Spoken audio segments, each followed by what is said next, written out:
Magandang araw po sa inyong lahat. Bago natin simulan ang kwento, ay muli ko lang pong hihilingin sa inyong mga mabubuting puso na pumindot ng like at mag-comment na rin ng kahit present man lang. Siguro naman hindi yun magdudulot sa inyo ng malaking perwisyo, di ba? Pindutin na habang nakikinig.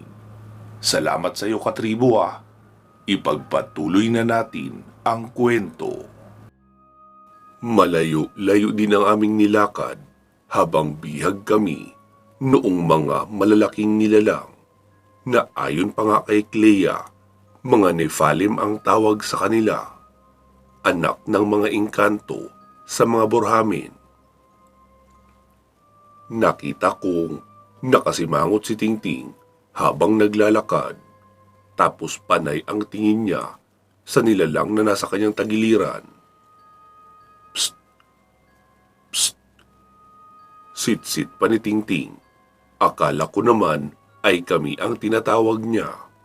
Pero nakatingin siya sa itaas o sa mukha noong mga Nephalim. Noong lingunin siya noon ay bigla siyang nagsalita. "Huy, karga!" Parang hindi naintindihan ng nilalang na iyon ang sinasabi ni Tingting. "Sabi ko, kargahin mo ako. Pagod na ako maglakad." Wika pa ni Tingting. Iniangat noon ang hawak na mahabang itak. Sabi naman ni Tingting, "Hindi na pala. Mas okay palang maglakad para ma-exercise din ang mga binti ko." Wika niya pa, sabay tingin na sa daan sa harapan. Natatawa naman ako kay Tingting. Dahil alam kong napapagod na talaga siya, kaya siguro naisip na magpakarga sa isang Nephalim.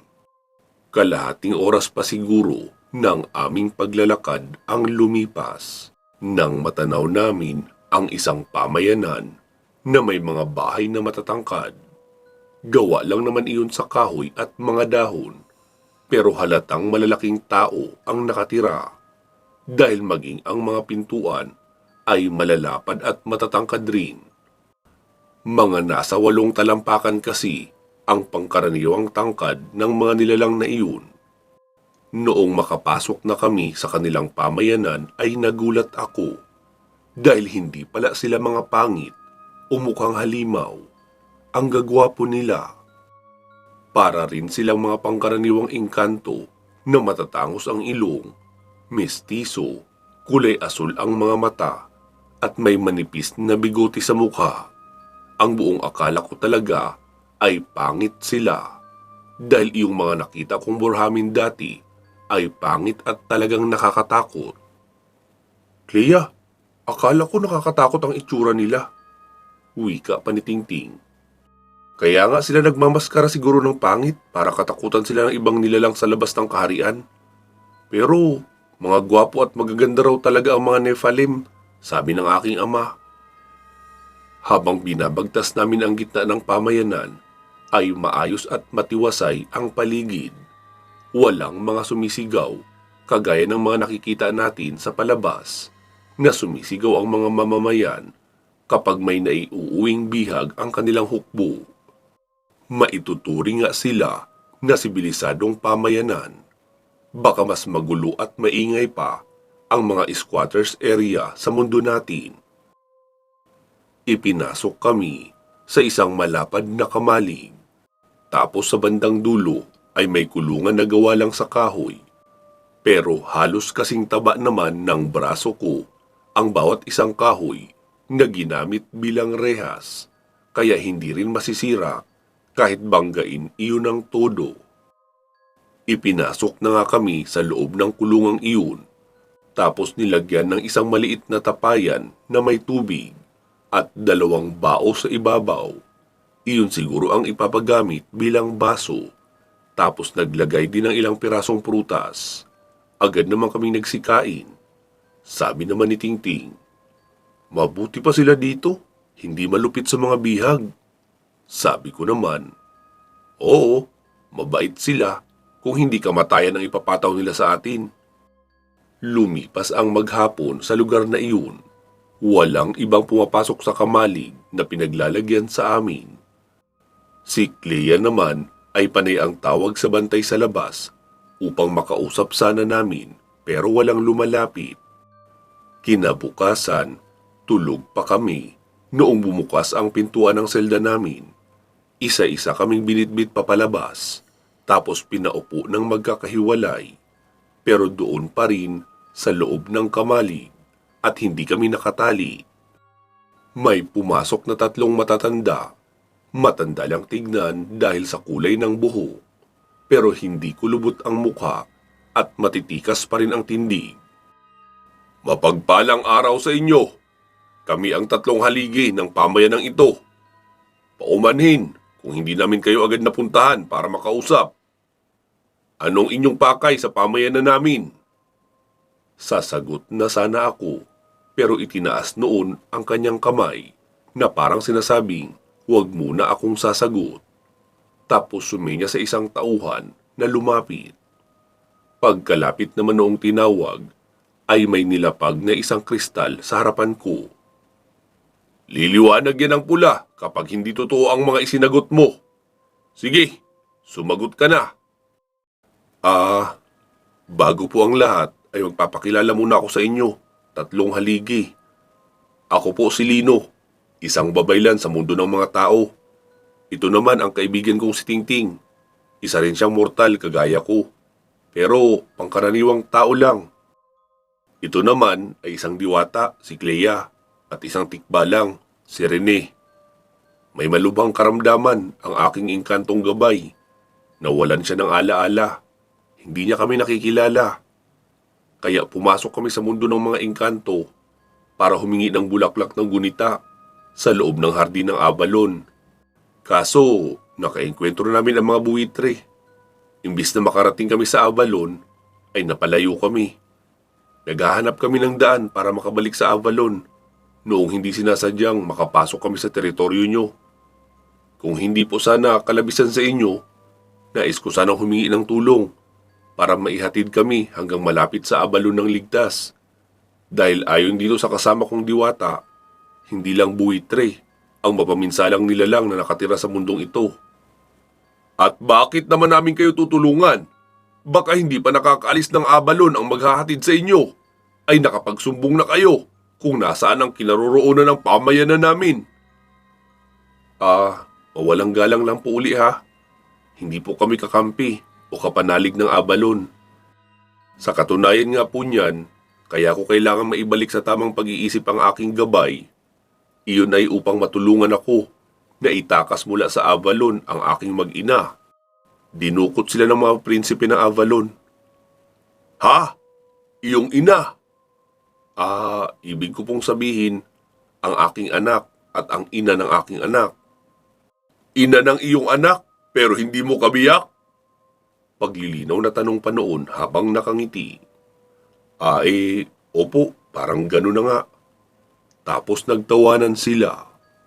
Matulis din pala ang mortal na ito. Para ka rin palang isang burhamin. Wika pa noong nagtatanong sa akin habang tumatawa naman ang 2 niya pang kasama. Sabi ko naman, di ba po mga Nephilim kayo? Di burhamin din kayo. Oo, tama ka. Wika naman noong isa. Tapos si Clea naman ang tinignan nila. Isang magandang binibining diwata. Anong pangalan mo? At saang lipi ka nang galing? Bigla namang kinilig si Clea noong tinawag na magandang diwata. Napahawi kasi siya sa kanyang bangs. Sabay sabing, Salamat po sa papuri, kamahalan. Ako po si Clea. Mula sa lipi ng simpleng mamamayan ng Avalon. Anak po ako ni Aleteo at ni Krisnay. Biglang napabulalas ang isa sa kanila. Ikaw ang nag-iisang anak ni Aleteo? Opo. Nasaan na si Aleteo? Matagal ko na siyang hinihintay na muli magbalik dito. Ha? Bakit niyo po kilala ang aking ama? Tanong pa ni Clea. Ako si Duran, ang matalik na kaibigan ng iyong ama. Nagkakilala kami sa hindi sinasadyang pagkakataon. Namamasyal noon ang aking mahal na kabiyak. Noong maligaw siya at napunta sa lupaing malapit na sa Avalon. Nagkataong naroon naman ang mga tagapatas na walang ibang misyon kundi ang maghanap at pumatay ng mga Burhamin at Nephalim. Nagtatrabaho sa labas ng kaharian ang iyong ama upang pagtibayin ang pader ng kaharian. Itinago niya sa butas na kanilang hinuhukay ang aking kabiyak para hindi ito mahuli ng mga tagapatas. Noong wala na ang mga iyon, ay inihatid niya pa papabalik dito si Minari para masiguradong makarating ng ligtas. Kaso bago sila makarating, ay nakasalubong naman nila ang mga Drolak. Kaya napasabak sa matinding laban si Aliteo. Mabuti at namataan ko rin agad ang aura ng aking kabiyak, kaya agad din kaming nakaresponde sa kanila. Malubha ang naging pinsala ng iyong ama, kaya nanatili siya ng ilang araw dito sa pamayanan namin. Mula noon ay naging matalik na kami magkaibigan. Kahit kailan ay wala siyang pinagsabihan ng kinaroroonan ng pamayanan namin. Madalas pa nga siyang dumalaw dito at naikwento niya nga na meron siyang anak na babae. Kaso madalas wala sa kanilang tahanan dahil gumagala sa mundo ng mga tao. Ikaw pala yun. Opo, ako nga po. Ikinalulungkot ko pong ibalita sa inyo. Matagal lang wala ang aking ama. Kasama siya sa mga nasawi sa digmaan noong naghimagsik ang mga taga-kaharian ng Largoza. Ah, ganun ba? Nakikiramay ako, iha. Makinig kayo, babaylan. Malaya na kayo makakalis dito sa pamayanan namin kahit anong oras nyo gustuhin. Pero kung ako sa inyo, huwag muna ngayon. Namataan ang mga tagapatas, hindi kalayuan dito. Kapag nakita o nahuli nila kayo, papahirapan nila kayo sa pinakamalupit na paraan na kahit ang mga kasalanang hindi nyo ginawa ay aakuin nyo na lang. Matigil lang ang pagpapahirap. Kaya hindi malayong maituro nyo rin ang kinaroroonan ng pamayanan namin. Huwag kayong mag-alala, hindi na kayo sa selda mananatili. Jorem, magpahanda ka ng isang silid para sa magandang diwatang ito at isang malaking silid na may 3 tulugan para sa 3 lalaki. Opo, ama, masusunod. Oh, sige na, sumunod na kayo kay Jorem. Siya ang nag-iisa kong anak. Siya iyong napag-usapan namin ng iyong ama na ipagkakasundo sana bilang iyong magiging kabiyak. Kaso, wala na ang iyong ama. Hindi na kita mapipilit na tumupad sa kasunduan namin.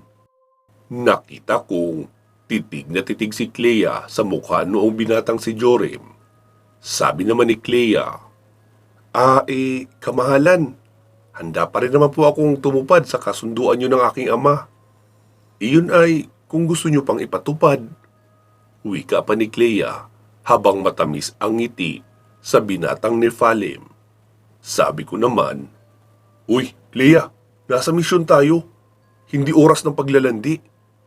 Sabi naman nito, Ano ka ba, Lino? Hindi ito paglalandi. May kasunduan sila ni ama eh. Gusto ko lang to pa rin. Baka sabihin nilang walang isang salita ang aking ama. Bakit? Kung pangit ba na Burhamin ang nakita mong ipinagkasundo sa iyo, ay tutupad ka? Baka hindi. Di paglalandi nga yan. Ito naman, kukontra pa. Ngayon nga lang tumibok ng mabilis ang puso ko na hindi kalaban ang kaharap. Kukontrahin mo pa. Sabi naman noong binatang anak ni Duran, Tara na, mukhang nagugutom na rin kayo. Lalo na itong magandang diwata. Oo nga, gutom na talaga ako. Wika pa ni Clea, sabay kapit sa braso noong Jorem. Sige po, paalam ko pa sa mga pinuno. Tumango naman sila ng nakangiti. Dinala na kami ni Jorem sa isang magkatabing bahay. Doon sa mas maliit, itinuro si Clea, tapos sa kabila naman kami. Mabuti at merong bahaging paliguan sa bandang loob, kaya agad na kaming nagsiligo. Noong makatapos, ay isinuot na namin ang mga kasuotang iniwan ni Jorem na aming mapagbibihisan. Ang mga damit naman na hinubad namin ay palalabhan na lang daw. Pagkalabas namin ng kubo ay nakita namin. Naroon na si Clea nakaupo sa labas ng kanyang kubo habang kausap si Jorem. Agad namang tumayo si Jorem noong makita kami. Oh, tara na babaylan. Sigurado akong nagugutom na kayo. Kung ano-ano na pinagsasabi nitong kasama niyong magandang diwata eh. Oo, tama ka. Gutom na nga kami. Wika ko pa. Sumabat naman si Tingting. Jorem, meron ba kayong ibang pagkain dyan maliban sa mga prutas? Kinakabagan na kasi ako sa kakakain ng prutas. Hindi naman kasi kami mga Amerikano na sanay sa paprutas-prutas lang. Ha? Anong Amerikano? Tanong naman ni Jorem. Ako na ang sumagot. Mga tao rin iyon sa amin pero mga taga-ibang lugar. Pero sa lugar kasi namin, mas sanay kami sa kanin at ulam na niluluto. Ganun ba? Meron naman kaming inihaw na ibon, baboy ramo at manok. O pwede naman siguro kayo noon. Talaga? Ayos na yun, tol. Wika pa ni Tingting kay Jorem. Pagkapasok namin sa isang mahabang bulwagan, ay may mga mahahabang lamesa doon. Tapos naroon sa dulo ang mahabang lamesa na may iba't ibang mga pagkain. Sige na, kumuha na kayo ng kaya nyo ubusin. Pagkatapos nyo kumain, ay magsibalik na lang kayo sa kubo nyo. Alam nyo naman ang papabalik doon, di ba? Oo, sige, maraming salamat, Jorem. Wika ko pa sa binata. Nagtuloy na nga kami sa lamesang maraming pagkain. Meron din naman silang tinapay na mahaba doon at matabang. Kaya iyon ang ipinaris namin sa inihaw na karning nakahiwa. Hindi ko nga alam kung anong karne iyon. Nakahiwa na kasi pero masarap naman. Matapos makakain ay lumabas na kami sa bulwagang iyon. Hay, sa wakas Kuya Lino. Nakakain din ng matinong pagkain. Kaunti na lang, magiging ibon na ako sa kakakain ng prutas. Sabi naman ni Rene, Kaibigan, hanggang kailan tayo rito? Hintayin lang natin kaibigan na makalayo ang mga tagapata sa lugar na ito. Tapos, aalis na tayo. Baka bukas yun.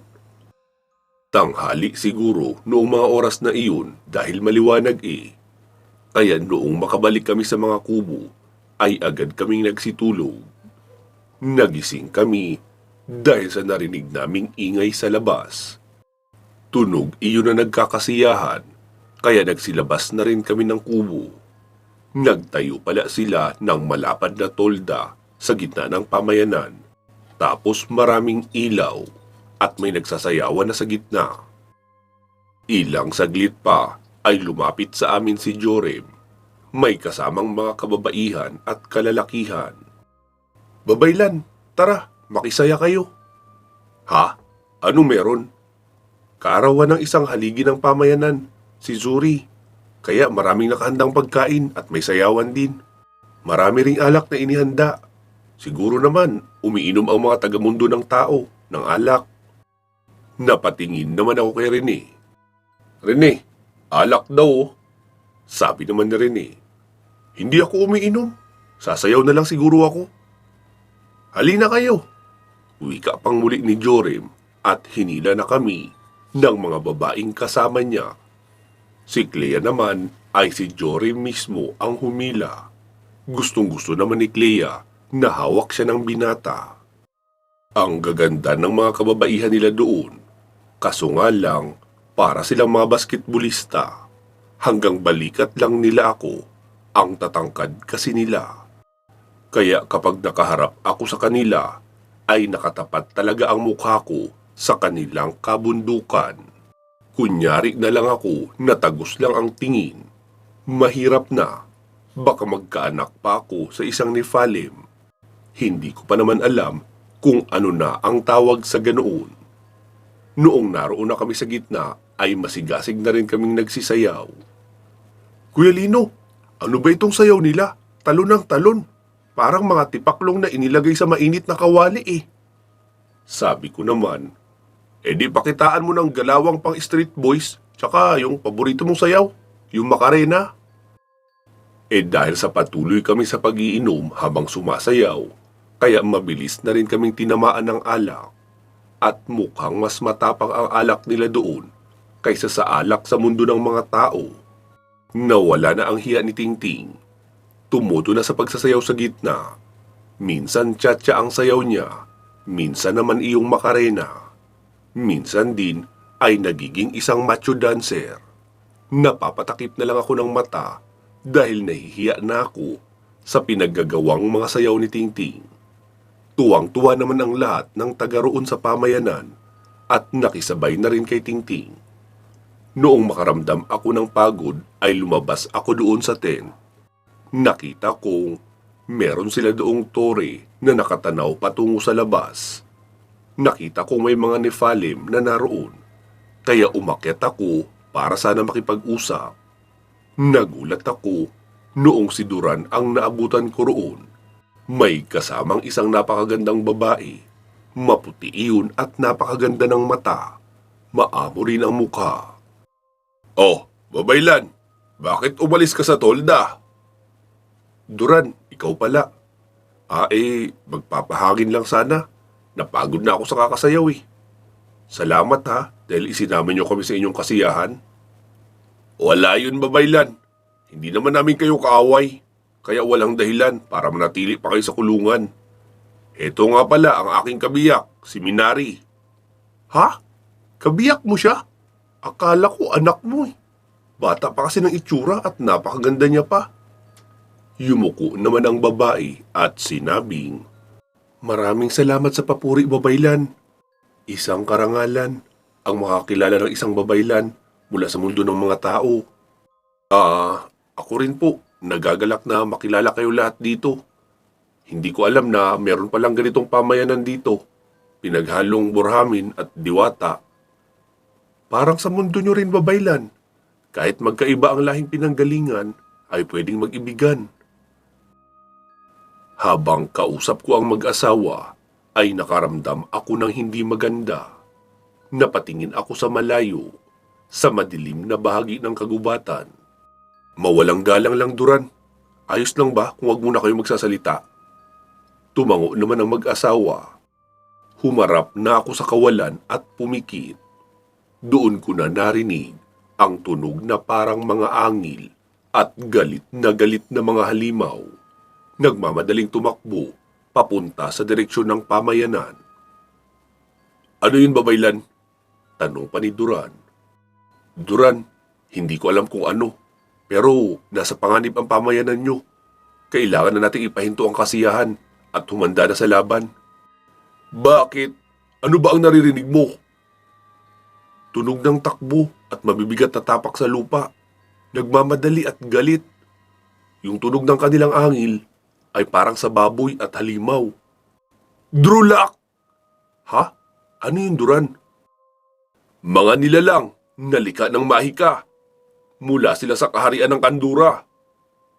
Mga nilalang sila mula sa iba't ibang pamayanan ng mundong ito. Ginamitan ng mahika upang gawing halimaw na tauhan ng kanilang kaharian. Isa sila sa kinakatakutang hukbo ng mga taga-Avalon. Dahil maliban sa pagiging malakas at matapang, lumalaban din sila hanggang kamatayan. Hindi rin nila kailangan magbaon ng tubig o pagkain. Dahil kahit kauri nila ay kakainin nila ang laman loob kapag nakitang wala ng buhay." "Ha? Parang aswang?" "Oo, babaylan. Tama ka. Parang aswang nga sa mundo nyo. Pero iba ito. Mas mapaminsala at mas malakas." Mabilis kinuha ni Duran ang isang trumpeta na nakalagay lang sa itaas at agad iyong pinatunog. Si Minari naman ay may kinuha na parang maliit na planggana at pinukpo.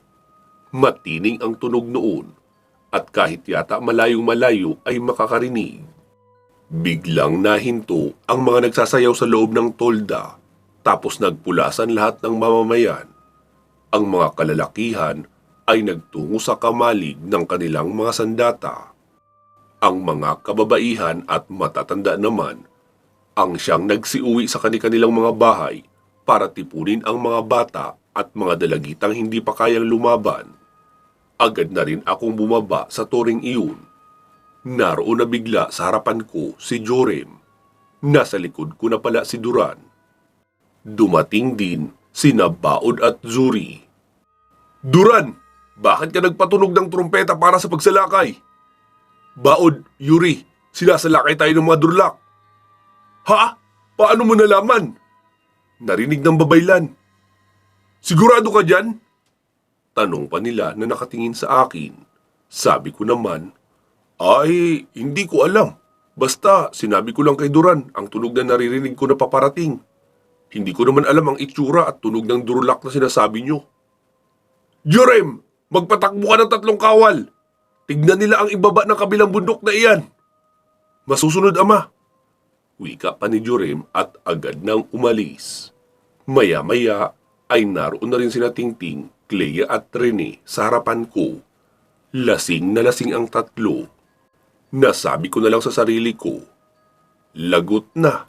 Hindi sa itak mamamatay ang mga ito o sa espada, kundi sa pagkabagok ng ulo kung mababangga noong mga paparating. Ang ipinagtataka ko pa, dahil bakit wala na akong makitang lasing sa mga nilalang na naroon. Inoong naroon pa ako sa kasiyahan sa loob ng tolda, ay marami naman akong nakitang lasing na rin. Kaya naisipan kong itanong, Duran, bakit kanina marami pa ang lasing? Tapos ngayon ayos na ang lahat. Itong mga kasama ko na lang ang lasing dito eh. Sabi naman ni Minari, kasi meron kaming iniinom para mawala ang pagkalasing at pagod kapag kinakailangan. Hali kayo at nang mapainom mo rin ang mga kasama mo. Wika pa ni Minari, sabay hila kay Clea. Ako naman ay si Tingting at Rene ang hinila ko. Pagkarating sa isang kubo, ay may kinuhang parang tubig lang na nakalagay sa kawayan si Minari. Una niyang pinainom si Clea, tapos ibinigay iyon sa akin. Uminom na rin ako dahil ramdam ko pa rin ang pagkalasing, bago ko ibinigay kay Tingting at Rene. Hala, anong nangyari Kuya Lino? Parang biglang nawala ang pagkalasing ko ah. Oo, dahil iyon sa ipinainom sa atin ni Minari. Humanda na kayo. Mapapalaban tayo. Nilulusob ng mga durlak ang pamayanang ito. Talaga? Ano yun? At nasaan na? Mga halimaw daw yun dito. Wala pa, pero paparating pa lang. Pero malapit na. Agad nang lumabas si Minari pagkabigay sa akin noong tubig. Tapos sumunod na kami sa kanya upang bumalik doon malapit sa tore. Pagkarating lang namin doon ay dumating na rin ang 3 Nephalim na nakasakay sa kabayo. Mga mahal na pinuno, may paparating nga po ng mga drulak. Hindi bababa sa 300 ang kanilang bilang. Mabilis ang kanilang kilos. Baka wala ng 10 minuto ay narito na sila. Nakita kong napatingin silang lahat sa akin. Totoo nga ang sinasabi mo, Babaylan. Yuri, gaya ng orihinal na plano. Depensahan mo ang mga papatakas ng mamamayan.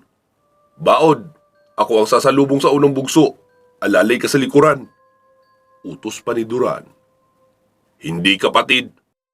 Kung mamamatay ka sa harapan, ay kasama mo ako roon na mamamatay na lumalaban. Tumango lang si Duran at hindi na kumontra pa. Joren, itakas mo na ang Babaylan pati ang mga kasama niya. Ihatid mo sila sa malapit sa kaharian ng Avalon. Alam mo naman kung saan kami hahanapin kung sakaling wala na kami rito pagbalik mo. Paano kayo, Ama? Hindi ako aalis dito hanggat hindi kayo kasama. Jorem, anak, kailangan mo iligtas ang sarili mo. Kapag nawala kaming 3 pinuno, ay ikaw na ang magiging pinuno ng pamayanan ng mga Nephalim. Kung hindi ka aalis, baka lahat tayo dito ay mamamatay. Sumabat naman ako. Mawalang galang na Duran, pero hindi rin ako makakapayag na kayo lang ang lalaban dito. Oo, hindi kami kasing lakas at kasing laki nyo. Pero tagalipol din ng mga masasamang nilalang ang trabaho namin sa aming mundo. Kung kalooban ni Bathala na dito na magtatapos ang misyon ko, di sige. Sisiguraduhin ko magiging magarbo ang pagtatapos ng misyon ko.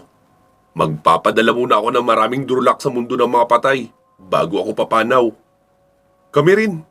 Sabat naman nila Tingting at Clea. Hindi naman kami kinontra pa ni Duran. Sabi na lang noon, sige Jorem, bigyan mo na sila ng matibay-tibay at mas malaking armas na kayang pumatay ng drulak. Bilisan nyo, malapit na sila. Wika pa ni Duran. Agad nang umalis si Zuri at Baod para tipunin ang kanilang hukbo. Pagkalingon ko sa likuran ay naroon na rin pala ang buong hukbo ni Duran. Sumigaw si Duran sa lingwaheng hindi ko na naiintindihan. Sumagot naman ang mga tauhan niya ng, baka oo ang ibig sabihin noon. Hindi ko alam eh. Lahat sila ay nakakupo ng malong na itim o tela. Hindi kita ang kanilang balikat paibaba kasi mahaba iyon. Muling sumigaw si Duran. Mabilis nilang pinitik ang kanilang kapa at napunta sa likuran. Doon ko na nakita na lahat pala sila ay nakasuot na ng baluti na kulay ginto. May mga hawak na rin silang espada. Naisip ko nga na kung maghihimagsik sila laban sa Avalon, ay mukhang meron silang mailalaban sa ganoong ayos ng kanilang mga kawal. Parang pang-elite cavalier ang kanilang pormahan. Sa isang hudyat ni Duran ay muli nilang ikinupo ang itim na tela at nagtakbuhan na papalabas ng pamayanan.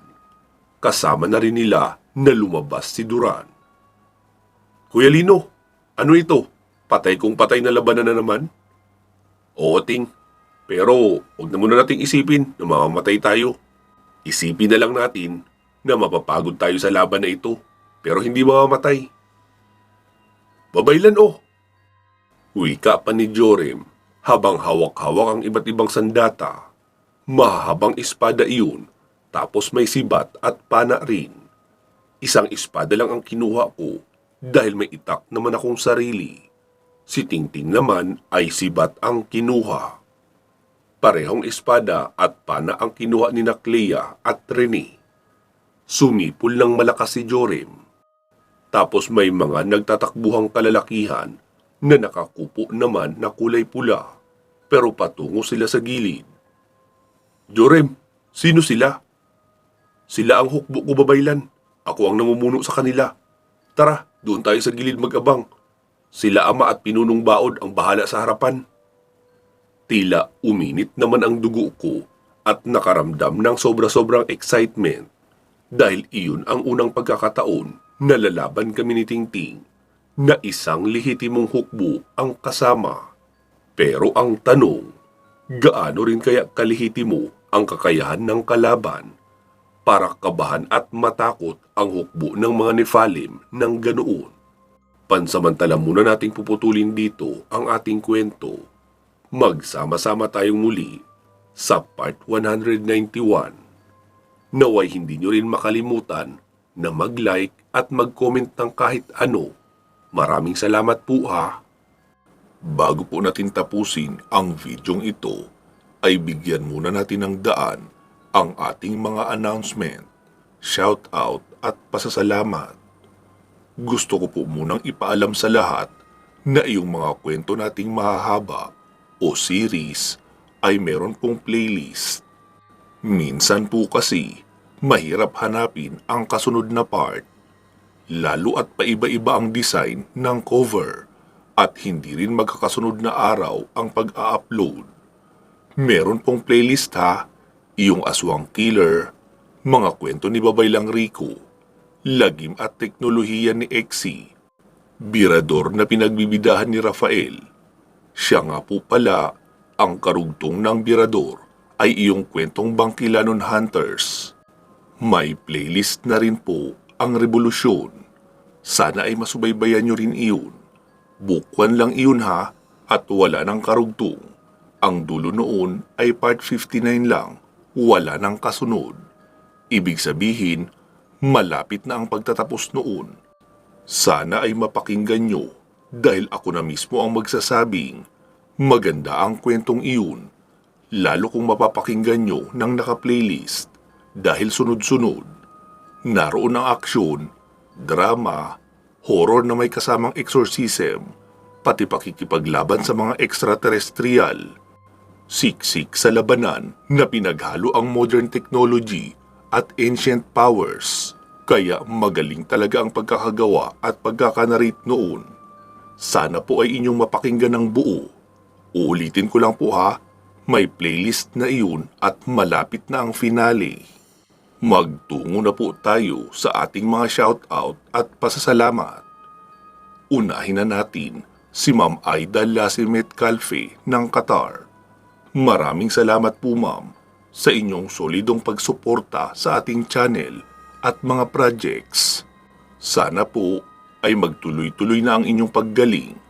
Naway bigyan din kayo ng mahabang buhay at malusog na pangangatawan ng ating poong may kapal.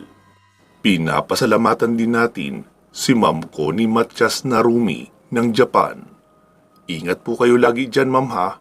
At naway ilayo rin kayo sa sakit. Salamat din po kina Ma'am Bernadette Arcalas ng Cooks Island, kay Ma'am Alma A. Rosales at kay Ma'am Lynn Gentilizo ng Saudi. Maraming salamat po sa inyong patuloy na pagsuporta sa ating channel at ginagawa nating pagtulong sa mga batang pinabayaan ng kanilang mga magulang. Pinapasalamatan din po natin ang ating mga current channel members na nag-join sa pamamagitan ng pagpindot sa join button sa tabi ng ating channel name dito sa YouTube. Hi po sa inyong lahat at salamat po kina Anthony Artisano, Jovi Taghap, Maria Victoria, Kevin Nang, Georgina Bati, Rose Halandumon, Senya Hikom Luquias, Lito Bueno, Lou Kira, Click and Collect Manila, Sarjane Katsdorms, Christine Olson, Liay Estoque, Celsa Escartin, Yam in Japan, Jesmar Ocampo, at kay Dean Ciudadano. Pasalamatan na rin natin ang ating tatlong masisipag na group admin at moderator na sina Ma'am Ilongga Guapa, Ma'am Gilani Fernandez at Ma'am Gina Araga. Sa muli ay inaanyayahan ko po kayo na mag-like and follow sa ating Facebook page na ang pangalan ay Katotohanan at Misteryo. Active na rin po ang page na iyon at meron na iyong mga upload na horror stories araw-araw, kaya pwede rin kayo makinig doon. Last but not the least, pinapasalamatan ko rin kayong lahat na mga regular listeners ng ating dalawang horror channels. Ito po ay ang Katotohanan at Misteryo at ang Kwentong Aswang Comics. Siguraduhin nakasubscribe po kayo sa parehong channel, ha. Pwede nyo na rin idagdag sa inyong pinakikinggan ang ating love story channel na ang pangalan naman noon ay Problema at Payong Kaibigan. Pero para lang po yun sa mga matured mag-isip, ha, at mahihilig rin sa kwentong pag-ibig. Kung hindi nyo naman trip ang mga ganong kwento, wag na lang po. Ayos lang din naman. Sana po ay patuloy pa rin kayong makinig kahit pa hindi ako ang boses na nagsasalita. Karamihan kasi ng mga mahabang series natin ay ipinapagawa ko sa ating mga guest narrator. Pero syempre, ang Aswang Killer, Lihim ng Medalyon at Kwento ni Babaylang Rico ay ako pa rin ang magnanarrate noon, pati na iyong mga single stories.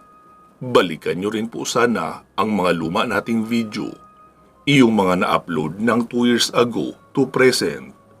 Siguradong marami pa doon ang hindi nyo napapakinggan, lalo na sa mga bago lang dito sa ating channel.